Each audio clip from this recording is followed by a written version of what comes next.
देश में कानून व्यवस्था को लेकर लगातार सवाल खड़े किए जा रहे हैं। न्यायपालिका पर कई तरह के आरोप लगाए जा रहे हैं। इसे लेकर कई बार चिंता जाहिर की जा चुकी है। वहीं अब प्रधान न्यायाधीश एन वी रमन ने भी बड़ी टिप्पणी की है। उन्होंने कहा कि उच्च पदों पर बैठे लोगों पर लांछन लगाने का चलन बढ़ रहा है। देश में न्यायपालिका लोकतंत्र के मजबूत स्तंभों में से एक है, लेकिन देश में बदलते वक्त के साथ इसे कमजोर बनाने की कोशिश हो रही है। पूर्व चीफ जस्टिस टी.एस. ठाकुर से लेकर शरद अरविंद बोबड़े जब भी अपने विचार रखते हैं तब कमजोर होते कानून पर चिंता जाहिर करते हैं। वहीं अब प्रधान न्यायाधीश एन वी रमन ने भी बड़ा बयान दिया है। उन्होंने कहा कि उच्च पदों पर बैठे लोगों पर लांछन लगाने का चलन बढ़ रहा है। लोग अक्सर कानून की आड़ में लोगों पर गलत आरोप लगाते हैं। जो लोग व्यवस्था के माध्यम से अपने स्वार्थी लक्ष्यों को प्राप्त नहीं कर सके, वो न्यायालयों के निर्णयों की गलत व्याख्या कर रहे हैं, जो सरासर गलत है। तेलंगाना उच्च न्यायालय में 32 नए न्यायिक जिलों को आरंभ करने के समारोह में न्यायमूर्ति रमन ने कहा कि न्यायपालिका ऐसी प्रणाली नहीं है जो कुछ वर्गों के स्वार्थी उद्देश्यों के लिए काम करे, और कुछ दोस्तों को ये याद रखना चाहिए कि न्यायपालिका संविधान के अनुसार हमेशा लोगों के लोकतांत्रिक अधिकारों को बनाए रखने के लिए काम करती है। सभी लोग न्यायपालिका के तब तक मित्र हैं जब तक वो अपनी सीमा पार नहीं करते। अपनी हदें पार करने वालों को बख्श देना संविधान के खिलाफ है। मैं उन दोस्तों से अनुरोध करता हूं कि वो इसे ध्यान में रखें। न्यायमूर्ति रमन ने राष्ट्रीय न्यायिक अवसंरचना निकाय का गठन न होने पर नाराजगी जाहिर की। उन्होंने कहा कि कुछ राज्यों ने मुख्यमंत्रियों और उच्च न्यायालयों में मुख्य न्यायाधीशों के हाल ही में आयोजित संयुक्त सम्मेलन के दौरान इस संबंध में एक सर्वसम्मत प्रस्ताव पारित करने का अवसर खो दिया। इसी के साथ ही उन्होंने कहा कि देश के लोकतंत्र के लिए हमें कानून को मजबूत बनाने की जरूरत है। आगामी 19 जून को हरियाणा में नगर निकाय चुनाव होने हैं, जिसके नतीजे 22 जून को आएंगे। ऐसे में इन चुनावों में जीत हासिल करने के लिए सत्ता पक्ष और विपक्ष दोनों की ही तरफ से पूरा जोर लगाया जा रहा है। लेकिन इस बीच एक खबर ने बीजेपी का डर भी जाहिर कर दिया है। आखिर क्या है वो खबर, आइए देखते हैं इस खबर में।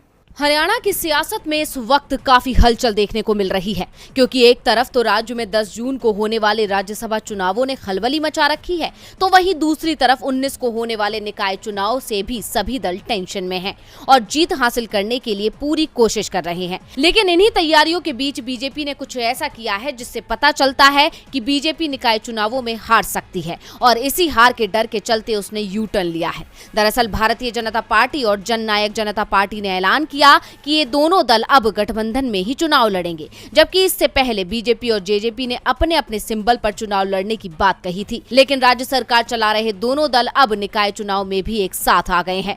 बता दें कि बीजेपी के इसी फैसले को उसका यू टर्न माना जा रहा है, और ये ही दर्शाता है कि बीजेपी को अपनी हार का डर सता रहा है, क्योंकि अभी तक बीजेपी का ही कहना था कि वो जेजेपी के साथ मिलकर चुनाव नहीं लड़ेगी, और बीजेपी की ओर से अकेले चुनाव लड़ने के बाद ही जेजेपी ने 8 काउंसिल में अपने उम्मीदवारों का ऐलान कर दिया था। हालांकि अब जेजेपी अपने उम्मीदवारों के नाम वापस लेगी। बता दें कि जेजेपी तो शुरुआत से बीजेपी के साथ ही चुनाव लड़ना चाहती थी, और पार्टी के मुखिया अजय चौटाला ने बीजेपी के साथ मिलकर ही निकाय चुनाव लड़ने की इच्छा जताई थी, लेकिन बीजेपी अकेले मैदान में उतरना चाहती थी। ऐसे में अब इन दोनों दलों का गठबंधन में चुनाव लड़ना बीजेपी का यू टर्न ही माना जा रहा है, क्योंकि बीजेपी समझ चुकी है कि राज्य में उसकी स्थिति इतनी खराब है कि अकेले जीत हासिल करना उसके लिए बेहद मुश्किल है।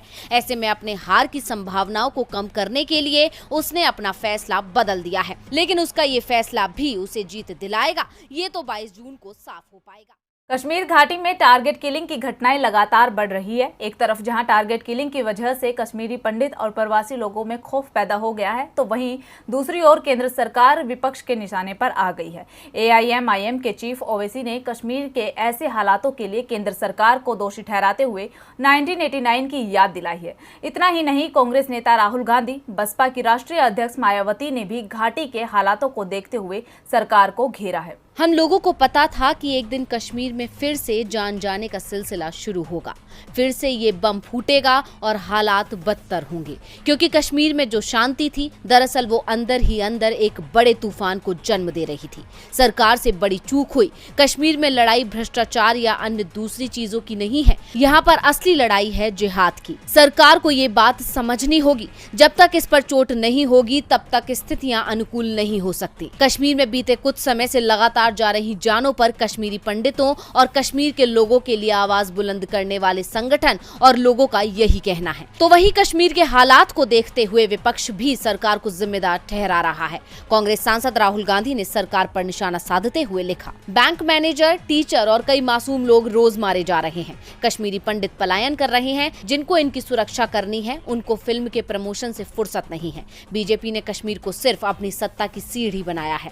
कश्मीर में अमन कायम करने के लिए तुरंत कदम उठाइए प्रधानमंत्री जी। तो वहीं AIMIM के चीफ असदुद्दीन ओवैसी ने पलायन के लिए एक वीडियो को शेयर करते हुए लिखा कि मोदी सरकार इतिहास से सबक नहीं ले रही है। सरकार 1989 की तरह ही गलती कर रही है। 1989 में भी राजनीतिक आउटलेट बंद कर दिया गया था और घाटी के राजनेताओं को बोलने की अनुमति नहीं थी।